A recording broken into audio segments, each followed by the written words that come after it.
Cellular Healing TV fans, exciting few weeks. You are on location with me at SOPMed, the Society of Progressive Medicine. You know why we're here? Because we're bringing together MDs, NDs, DCs, all types of practitioners to mastermind, bring the best of what we believe people need to get well today. And as a matter of fact, even this very evening tonight, we have the leaders coming together in this profession to meet on the future of alternative medicine. But you're on location, so I'm going to be bringing you some exciting interviews with some of the leading practitioners in the area that you're going to want to hear from. Cancer researchers, doctors, stem cells, you name it. You're going to hear some exciting interviews right here. So the next few weeks, stay tuned to Cell TV for these exciting interviews that I know that you're going to love, and it's going to definitely affect and change your life.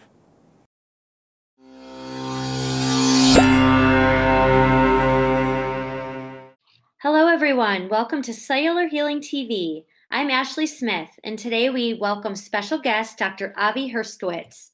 We have a really exciting topic for you today. Dr. Pompa and Dr. Herskowitz will be talking all about the future of stem cell medicine and advancements that we will see even in just a few years. We'll learn about how stem cell medicine will hopefully become more affordable, and we'll discuss whether there's hope for the future of insurance as stem cell medicine evolves, how living longer is possible, and how stem cells are the future. This is an episode you won't want to miss. But before we jump in, let me tell you a little bit more about Dr. Herskowitz. Dr. Herskowitz's extensive training includes a medical degree from the Albert Einstein College of Medicine, residencies in anatomic pathology and internal medicine, and fellowship training in cardiology at the Johns Hopkins Medical Center. He is the founder of Anatara Medicine, based in San Francisco, a world-class integrative medical center. He is also the founder of the San Francisco Stem Cell Treatment Center. With his 37 years of experience, Dr. Herskowitz is one of the most renowned anti-aging specialists in the U.S. So let's welcome Dr. Pompa and Dr. Herskowitz and get right into it. This is Cellular Healing TV. Well, welcome to Cell TV, and you can see we have a special series at the conference of SOPMed, and you, Doc, are the first one, the first interview. Thank you, Dr. Welcome, Dr. Ahvie. I appreciate you taking the time out from the busy seminar schedule here, and welcome to Cell TV. Thank you, Dr. Dan. It's a pleasure. Absolutely. Yeah, no, listen, I want to hear, we had a little bio obviously before this, but I want to hear a little bit about you. I want to hear from you personally, what you do, where you practice, how'd you end up in medicine? Okay, well, you know, a good Jewish boy from Brooklyn ends up to go into medicine. I went to Einstein, Albert Einstein in the Bronx in New York, and I decided to do things like the European style, and I studied their style, and apparently the Europeans tended to work in anatomy and pathology before they went on to medicine. So I did a residency and chief residency in anatomical pathology before I went on to medicine and ultimately to cardiology. I had the real pleasure of being at both the Yale and Yale affiliated hospitals for medicine and Johns Hopkins for cardiology.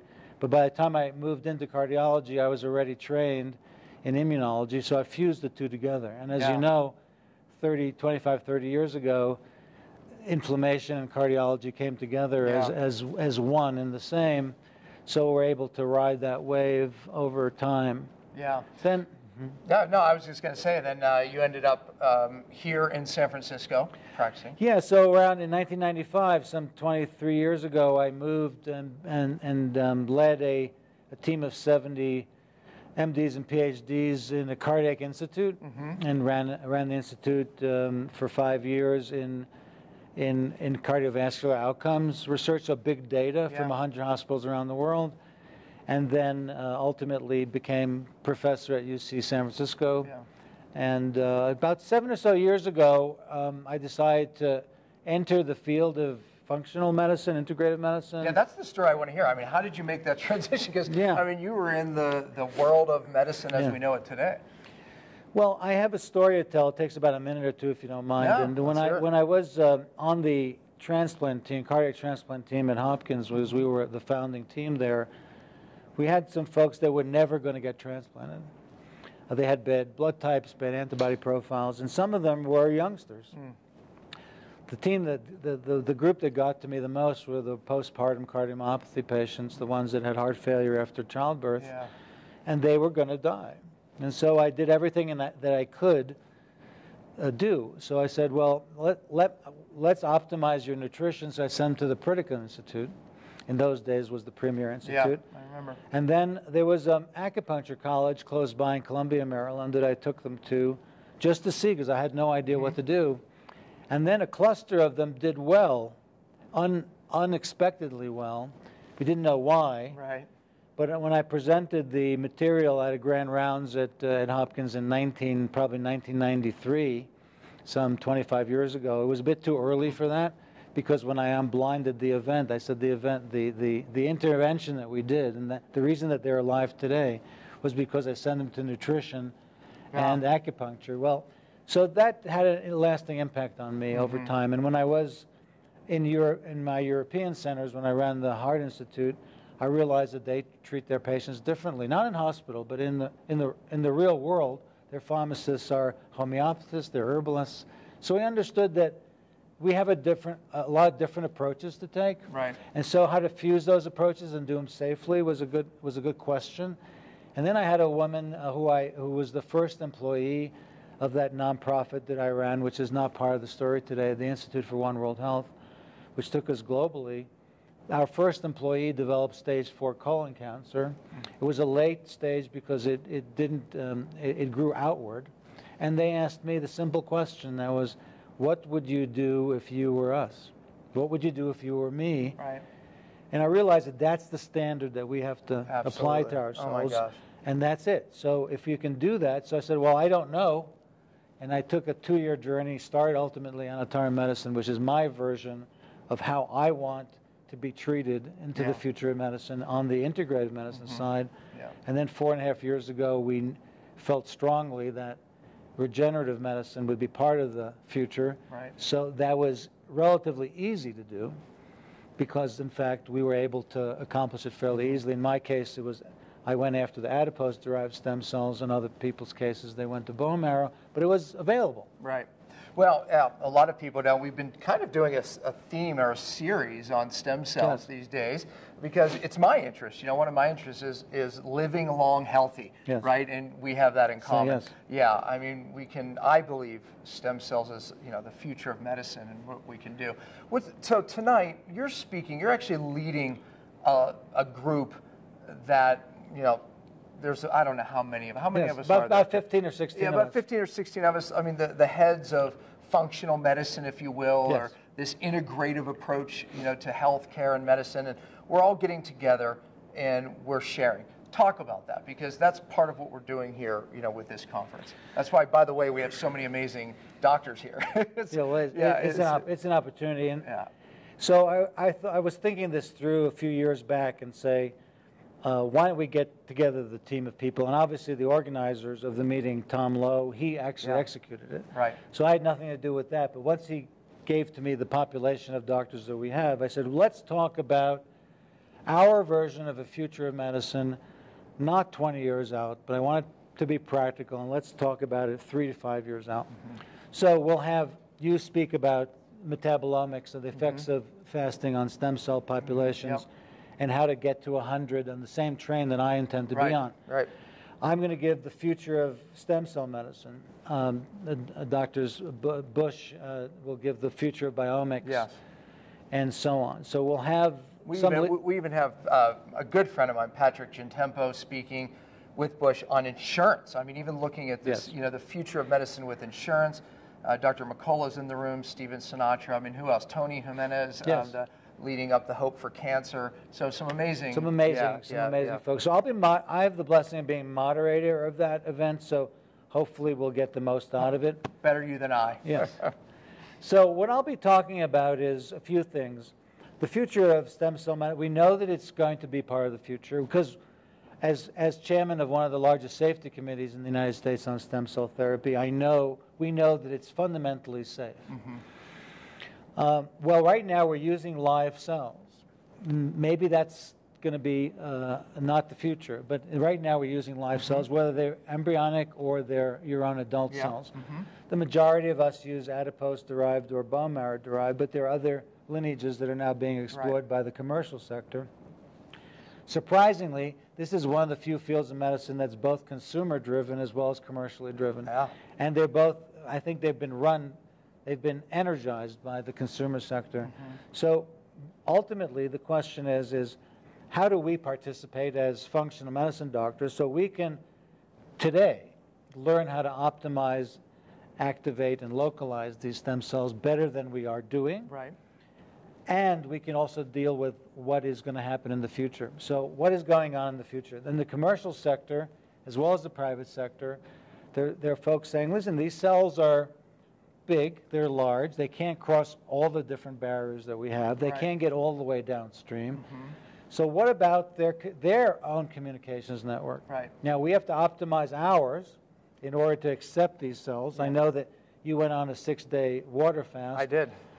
So that would be a great time to exercise and actually initiate to be given your stem cells. I may be the only one that's ever done that, at least with exosomes, which we're getting to. But, we're getting to that. You know, opportune time. But so optimize yourself if you're getting your stem cells now, whether they be exosomes, or we'll talk about that in a second, or embryonic or your own stem cells.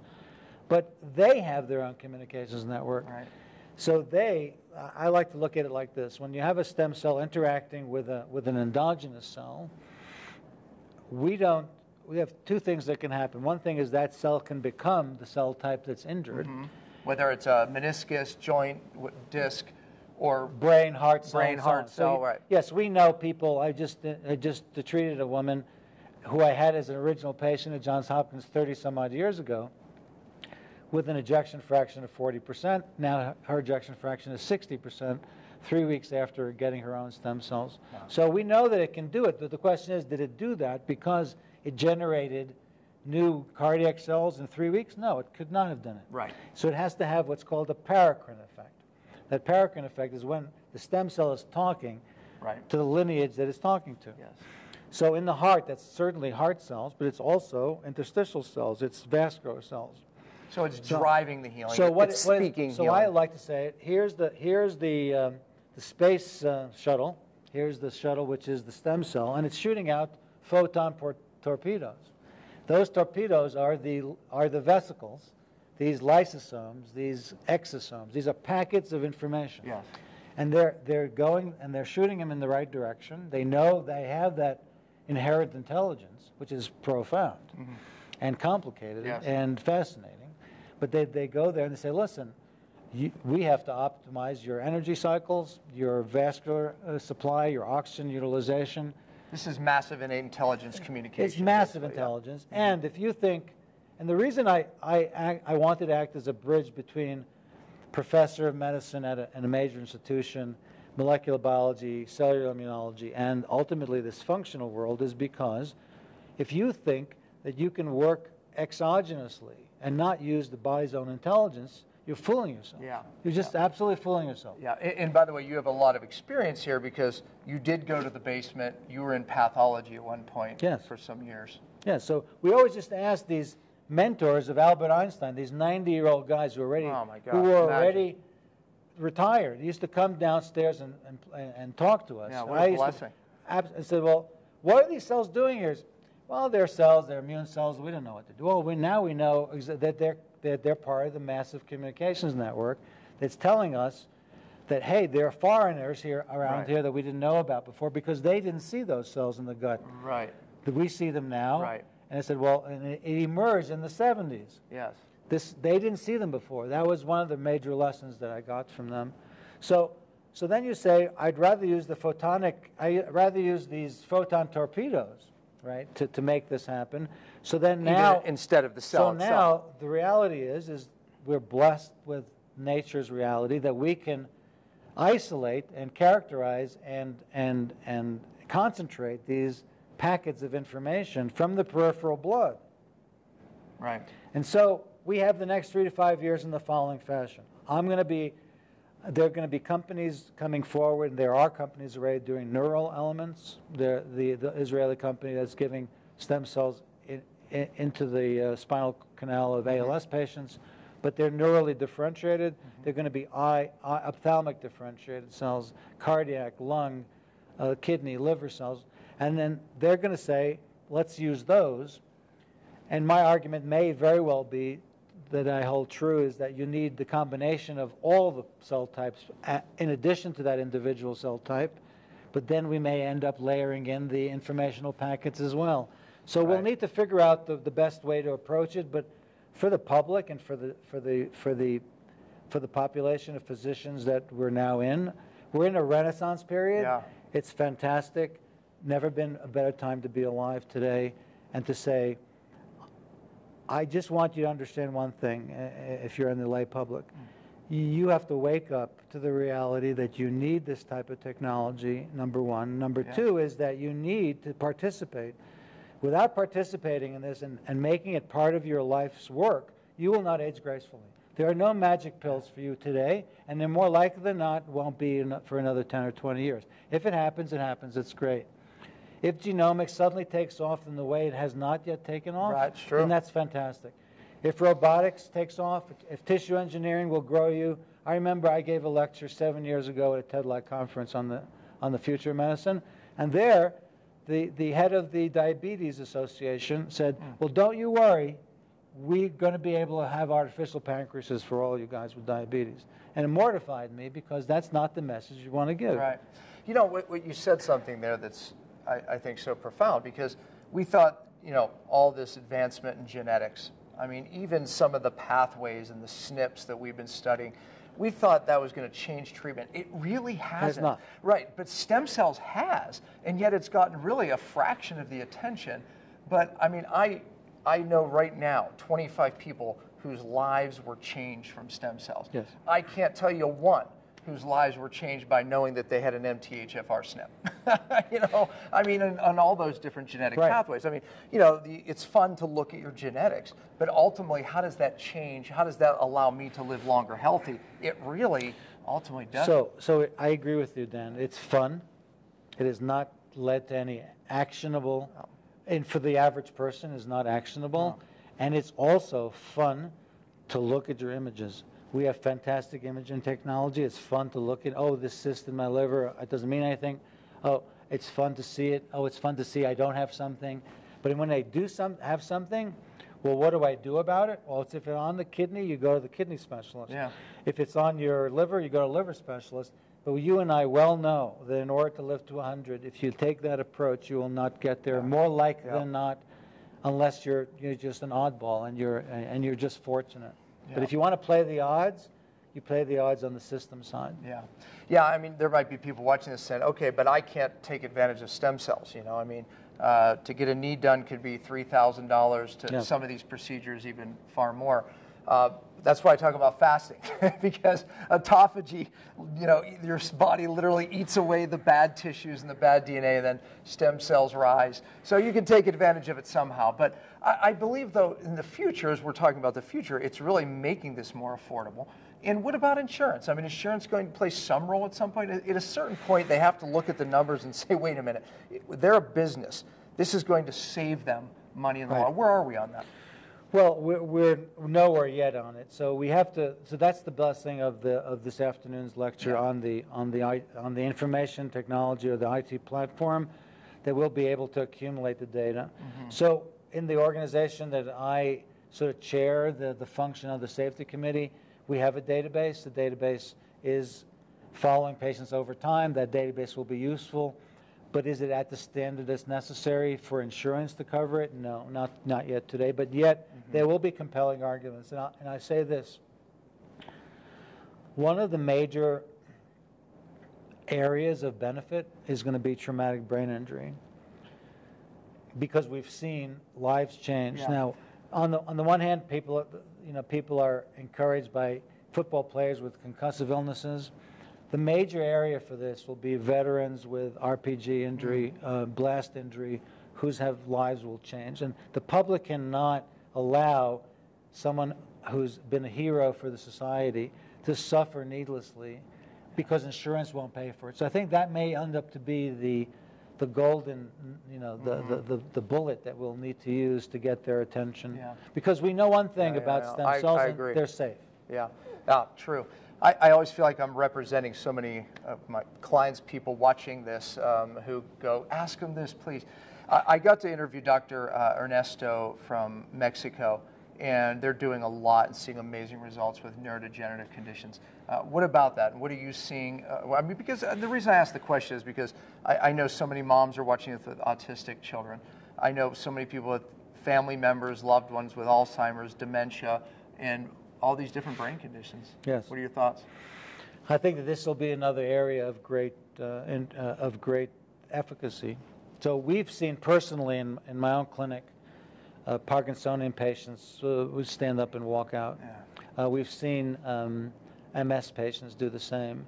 We have not had we've stabilized a few patients with ALS, stabilized them. ALS is the hardest. But that's the hardest of the hard. And we use similar to the Israeli protocol of using intrathecal stem cells every 2 months. It's a bear of a protocol, but it has stabilized folks. We have a lot to go there, and that's where exosomes will play a big role because they cross the blood-brain barrier. Yeah, we'll talk about that. But I think that we want to get to a place where when you inject your knee, even when you have severe stage 3 or 4 arthritic degeneration, you're going to get an 80% effect. Mm-hmm. Yeah. We'd like to get the same with autoimmune diseases, with neurodegenerative diseases, with the larger organ diseases. And to get there, we're going to have to optimize. We're going to have the patients optimized. So when you have a center that has great data, they're also a center that are looking at not putting the stem cells into a polluted terrain, and activate them and localize them. Well, let's talk about that because I've been looking for everybody who's doing something that I need to know about, they need to know about, and doing something more because I really am. When I understand the toxicity of the body, autoimmune, all of these things, I realize optimizing the body even ahead of time is very critical. And we even talk about that with fasting. But talk about some of these things that you've discovered that you're doing to optimize the stem cells, whether it's joints, heart, whatever it is. Right. So 4 or 5 years ago, 5 years ago or so, before when I did my diligence, the literature was clear then that in animal models and in vitro that stem cells respond to other forms of energy. They respond to photonic energy. They respond, therefore, to lasers. Or to LED lights. They respond to low-frequency ultrasound waves.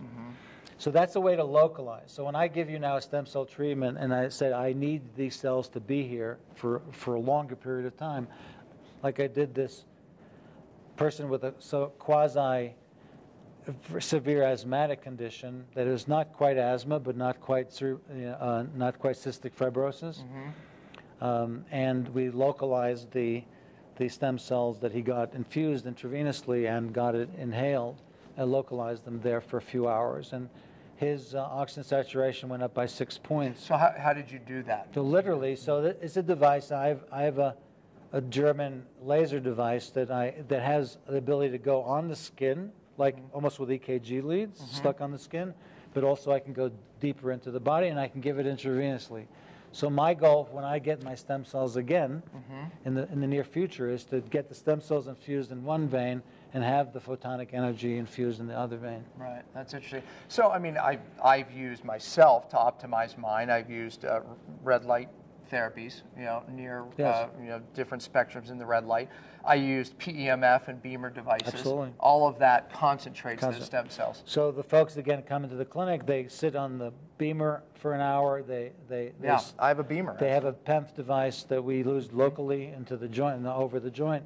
So we're trying to optimize. And then I noticed when I began stem cells, I said, listen, I don't know enough about this area, so I'm not going to mix and match things. And then we got comfortable enough with the safety profiles that we said, okay, let's see what happens when we give folks intravenous ozone, glutathione, N-acetylcysteine, and sort of a modulatory version of a nutritive vitamin C drip. And we noticed 2 things. One is that they felt better immediately, right, even before the stem cell procedure, which we normally would expect. And number two is we had 30-40% higher stem cell yields. That doesn't mean you produce new stem cells suddenly. It means they were more easily extracted from the fat.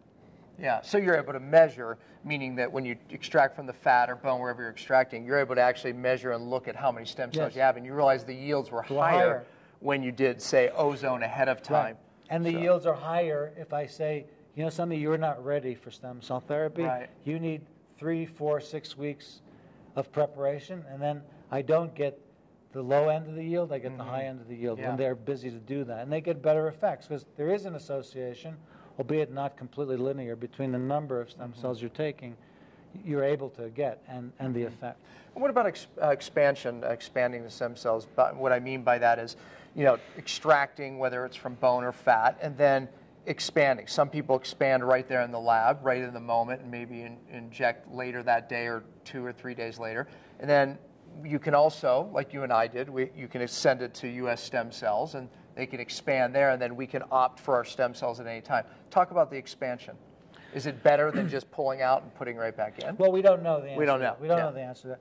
I think that the strongest stem cells are fresh, but this just simply needs to be shown.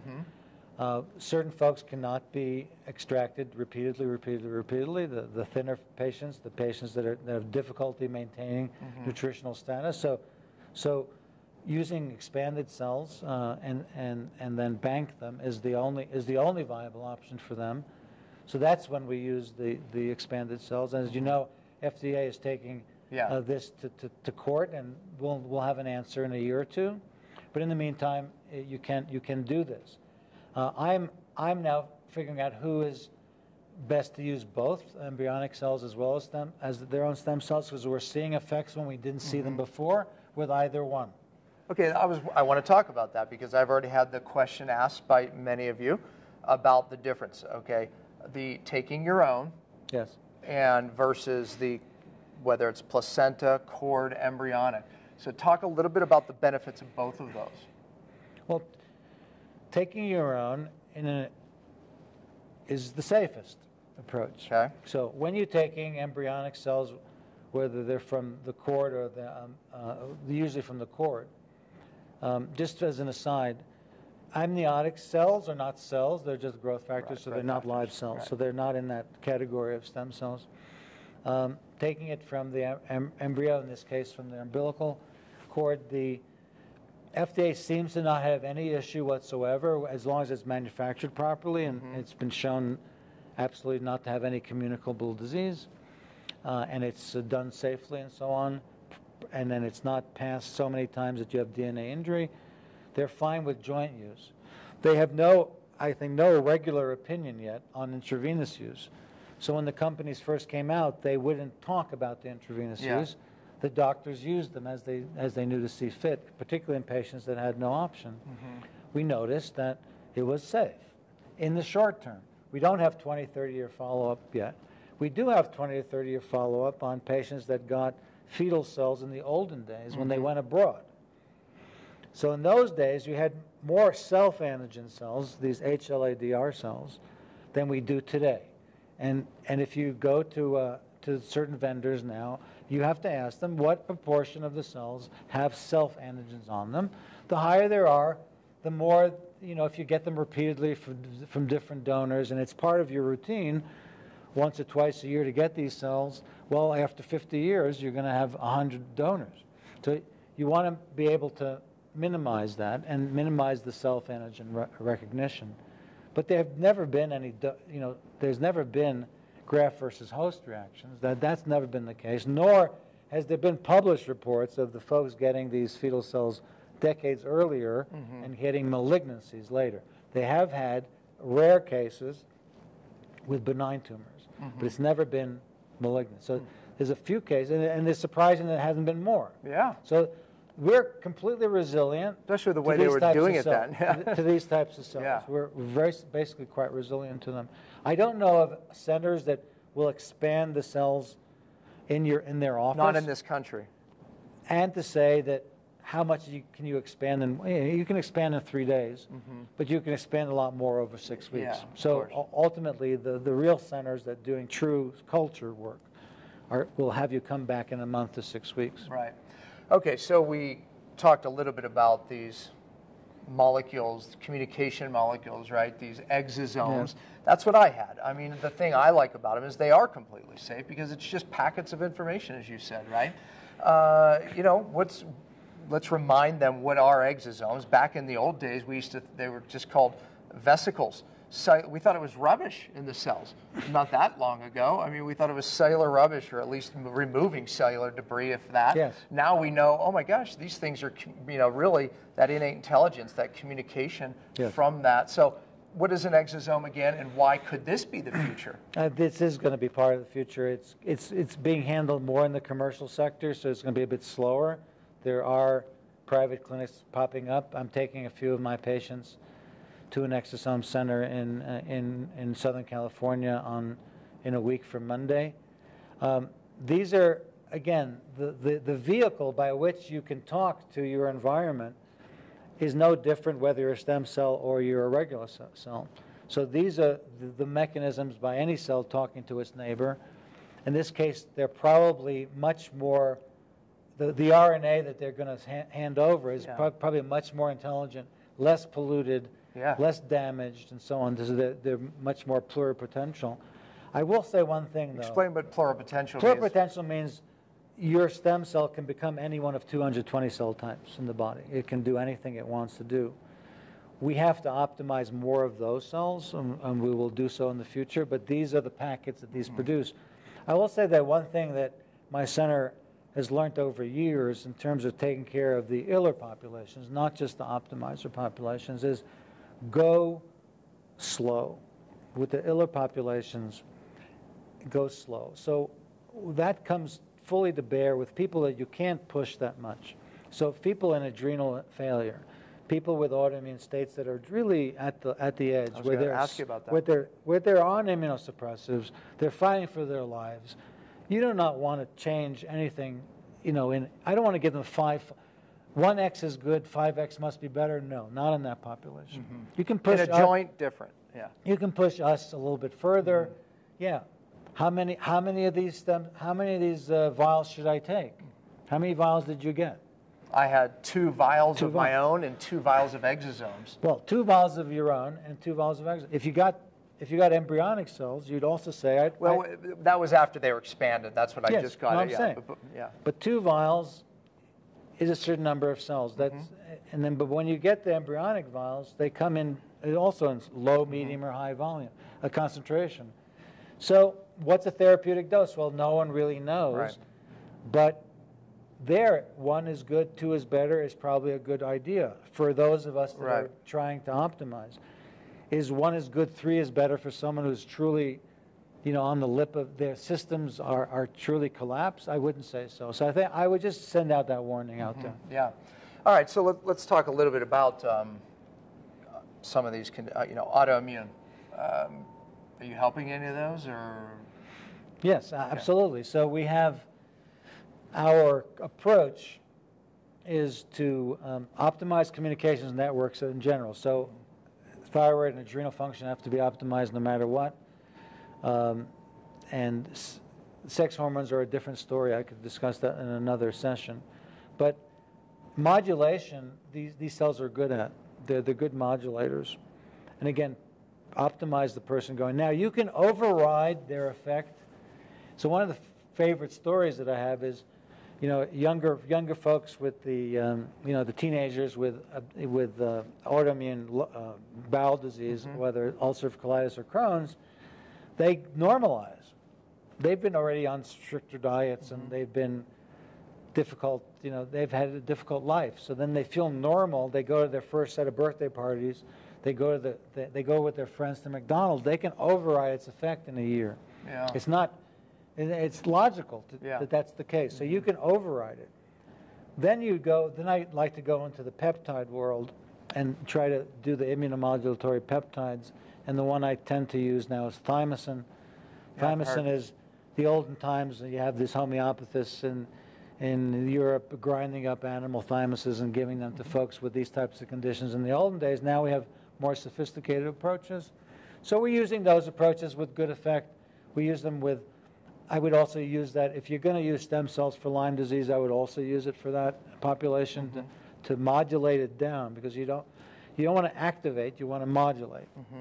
There's another one where I say 1 is good, 3 may not be better. Right. Because you just want to start low. If you get a good effect, then go ahead and go for it. If you don't, if you get nothing, go for it. But if you get a negative effect, you're not burnt in any significant way. Right, you can keep progressing.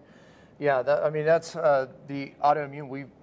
The results, even fasting alone, because the autophagy is bringing that immune system down, right? So that's some of my theory, that the fasting ahead of some of this is really absolutely amazing. And I'll tell you, my cellular detox ahead of it is critical, because I think that's why some people don't get the full response.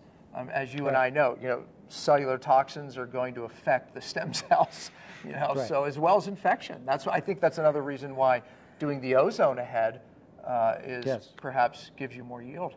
And as I told you before, I feel better intermittently fasting, and naturally gravitated to that 30 years ago. Let's talk about that. And I actually started eating breakfast, because everyone said, oh, you have to eat breakfast, and started getting sicker. And and I've sent a few of my clients to your program, because you know best what you're the expert in. And so the concept is, you have normal cells, you have senescent cells, and you have ultimately mutated cells. The senescent cells also are in this gray zone. Their pathways for cell death, our apoptosis pathways, are not functioning beautifully well. No. They're still ambivalent. They don't know what they're doing. So fasting this is one of the things that it does. It gets rid of these cells.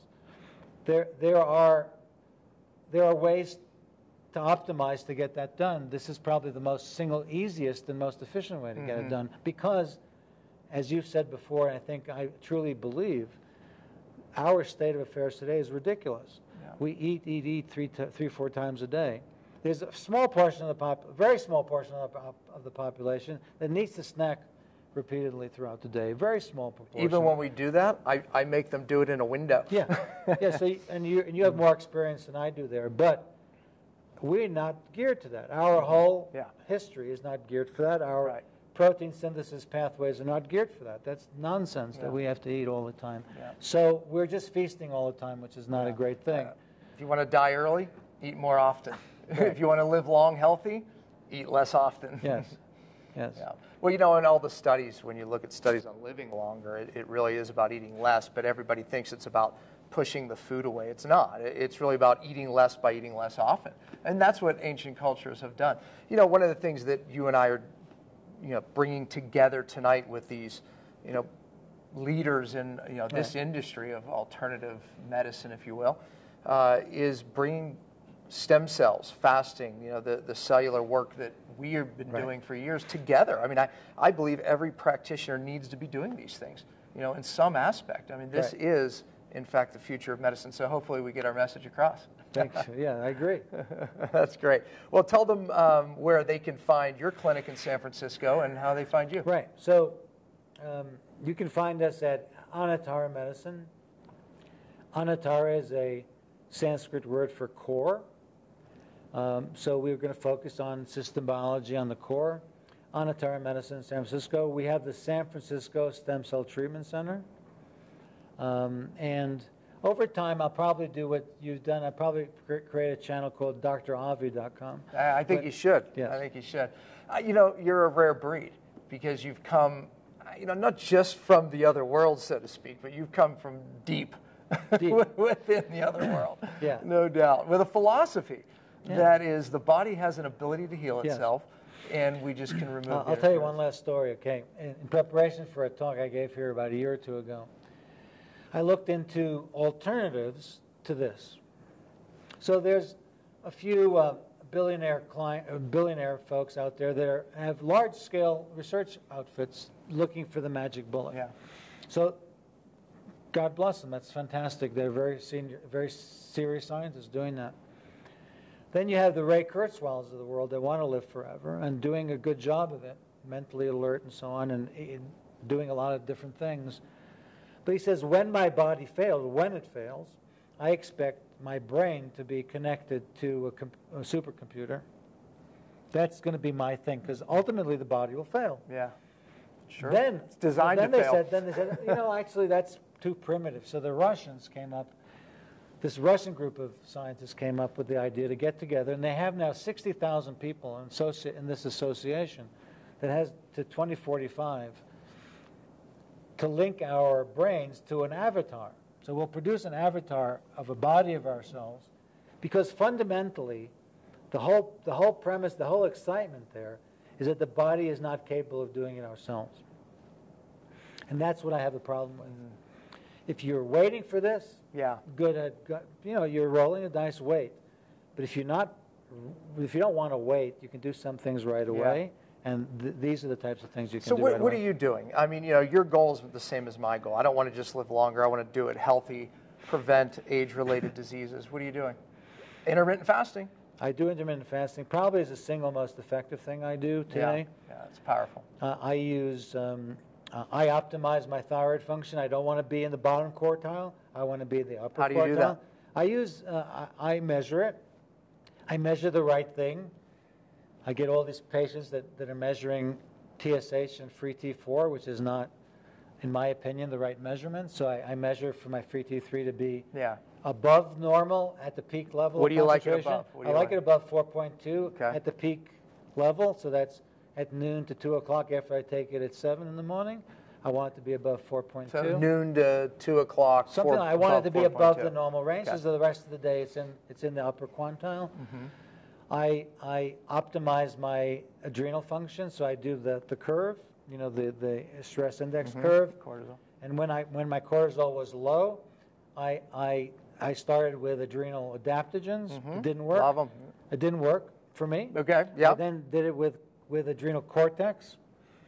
It worked, and then they came right down again. So I use a low dose of hydrocortisone in the morning. And that kind of just boosts you up. Boosts up, and doesn't change the rest of the curve. And so it allows me to sleep well, and it's fine. Yeah, I was just going to ask that. Doesn't interfere with your sleep? Does sleep? not interfere. Again, if you take the first dose, either the only dose in the morning, or you take your second lower dose, 10 milligrams in the morning and 5 at lunchtime, if you don't take it past that, it usually does not affect sleep. The thing that I also, as part of my bio that may not be on my usual bio, I used to be the chairman. Now I'm the director of the Institute for Rare and Neglected Disease, Drug Discovery and Development. It's a big mouthful, but it's IRND3, and this was meant for the rare and neglected diseases. I've decided to take it over now. We've had a very long history of success, and said, you know something, our rarest diseases are our common diseases not being treated properly. And I said, really, our biggest gap. So what's going to be the gap when you live forever? What's going to be the gap? Well, not live forever. Let's say you live to 100 very gracefully, beautifully. You're still active. You're still having sex. You're still doing the things you really like to do. Well, it's our musculoskeletal systems. Yes. That's why I'm getting stem cells. It's brain. Yep. We showed at Hopkins 30 years ago that you're at a well taken care of 80-year-old, I mean an athletic 80-year-old's heart under great stress conditions is indiscernible from a 20-year-old heart. So it's not going to be your heart. No. It's going to be your brain. Yep. It's going to be a skeletal muscle. Yep. Perhaps your eyes. You know, we have to protect these individual little places which don't have the same compensatory mechanisms as other places do. So that's one. You know, these are limiting factors, right? So, I mean, what have you done stem cell-wise? Because you said that, like my injuries back in my 20s, there's a limitation to matter, right? Even with what I did, you know, my disc. So I've done a few things. I had my own stem cells when I found a clinician that I trusted to extract them. So he gave me my own stem cells. I had a good effect. It's been about 2.5 years ago. The effect is worn off. I did bolus myself with them. You just put them in. Put an IV. I have no joint issues, thankfully, for myself at this point. I did use platelet-rich plasma on my left shoulder at one time. I had a much better effect by using the laser intra-articularly. The laser intra-articularly set into motion the repair mechanisms that have been permanent for me. I had given myself intravenous embryonic cells, got a good effect. It's been about 6 months, so I still have the effect.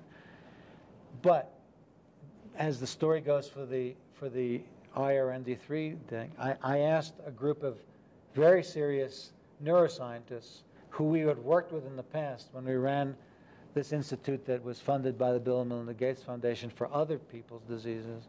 I said, let's talk about brain function. How come there's no brain food out there? Tell me about, I want you to find me a nootropic, this field of nootropics that has emerged, that has been largely abused by, not abused, largely used by people who want to stay up all night. People that want to have a bolus of work to accomplish, but in a very short time to accomplish it. Now, C-level people in Silicon Valley are adopting it and so on. But is that safe? Is it safe to push your brain without feeding it? In my opinion, no, it's not. It's a short-term thing. It's like giving yourself amphetamines. I mean, you think you're doing great, but you're not doing that great. And maybe you're making a lot of mistakes. You think you're not, but you are. So, I mean, the premise you're talking about is microdosing, basically, and taking... constantly feeding yourself things that are good for your brain. Everyone knows that omega-3 fatty acids are, and you're one of the experts in that. Everyone knows some of the components of brain food, but there hasn't been a strategy over time, over a 10-year period of time, to make yourself more cognitively focused, because as you can improve cardiac function by exercising it, you can, of course, exercise your brain, but you also have to feed your brain. So we've had now this Institute for Rare and Neglected Diseases is coming up with a formulation, is the point, that will do both. It'll push you like others. The others do it mainly with caffeine. Yeah, right. Now, caffeine is not a bad drug. Well, I thought you were talking about even microdosing, where people are using small amounts of brain stimulants, very small amounts. Yes, and I think that's going to be part of the future too, as well as microdosing of a lot of different things. Yeah, right. I think people can push that, too far too, right? I think you made that point. It's not for me. It's not for me either. I don't. I'd rather say this is what my brain needs. I don't really understand why these are not packages in one package anymore. I don't know why, but it's an opportunity that we can take advantage of. Dr. Ahvie, I don't know how much you know about my work with my cellular detox, but the brain phase is how I got my life back, and thousands of people even watching this. The toxins that are accumulating in the brain, driving inflammation in different parts of the brain that they affect, will oftentimes manifest as a certain condition that genetically we were predisposed to, or what have you. But combining some of the things that you're talking about, the stem cells, et cetera, with that, I think again it's part of the future that we have to understand. People aren't dealing with toxins in the brain correctly, or even long enough to matter. People say, oh, I did this detox or I did that, but really they didn't do it long enough to actually matter. So with Dr. Ernesto, one of the conversations was that. We get, with some of these neurodegenerative conditions, we put it in remission, but then oftentimes it starts coming back, because I believe they're not getting to the cause of why it was happening in the first place. So again, the message to the public is, wake up. Yeah. It took 50 plus years to get there. Exactly. It's going to take a longer time than you hoped it would take, because we've been mythed into the idea that you take your one pill a day and you'll be fine. Yeah. You're not fine. You're just masking your symptoms a bit longer. Yeah. So I get patients that are angry. I take this thing twice a day. Are you serious? You want me to take it 3 times a day? Yeah, right. All right. Yeah. Well, I've done that for 2 months. Well, I've done it for a month. This is no different than the joke we used to have at Hopkins when we used to bring these patients for cardiac bypass surgery, and they said, "Listen, Doc, I don't understand why. I can't understand why this is happening to me." I said, "What do you mean? Why?" He says, "Because I eat a banana every day. Yeah. Right. I take care of myself. So I'm at the cutting edge of prevention, but you're not. So let's understand that the system it's beautiful that it works. It's amazing that it works despite all the toxicity. Yeah. But if you want to feed it, is a large level of intelligence, participation, sharing and collaboration, joining communities of like-minded people. Yeah. I hope to join. That's what we're doing tonight. I hope to have my own community in addition to clustering other communities, and this is a good way to start. Well, I can't wait. I want to have you as a guest at one of my seminars for sure, because we have a growing group of doctors who get this, what we're talking about. All right, last question. ACAM, seminar. We have a lot of practitioners who watch this. Tell us about ACAM, what's it about, and what's happening this year in Vegas. Well, ACAM is the American College for Advancement of Medicine. I guess they never actually hired a marketing firm, but it was the first of the integrative medicine groups. It's around 50 some odd years old. It actually is the group that A4M spawned from. So the largest anti-aging group in the world, for that matter. A4M spawned from this some 25 years ago or so. So we're a collection of 700 or 1,000 doctors that think like-mindedly, like Dr. Dan does here and the doctors that come to SoapMed. We have a meeting this November, from November 8th to 10th in Las Vegas. The unique part of this meeting is it's advanced integrative medicine. We have our own sessions, but we also bring together 2 serious dental groups that also have systemic health interests and how to merge the 2, because we know that one of the system-wide effects is in the oral cavity. Oh, boy. So this is something that I used to laugh at, and I don't laugh at it anymore. And the Germans and the Europeans have a lot more experience with this, but now we understand we have to merge the 2 worlds. It's not the only 2 worlds we have to merge, but it's clearly the 2. So we're going to have 1,000 some odd participants. I invited Dr. Pompa to not only give a lecture within the ACAM, the integrative medicine component, but also to talk to all the 1,000 or so complete dental MD doctors, also naturopaths, chiropractors, and so on, because he's going to give a TED-like talk on the version of the future of this type of thinking. But basically, we're trying to have an advanced form of integrative medicine, merging several communities together. Yeah. Well, I appreciate the opportunity, and they need to hear the message, that's for sure. So, thank you, Dan. Dr. Ahvie, thank you. Thank you. Great, right? So, appreciate you, man. Thanks. You're welcome.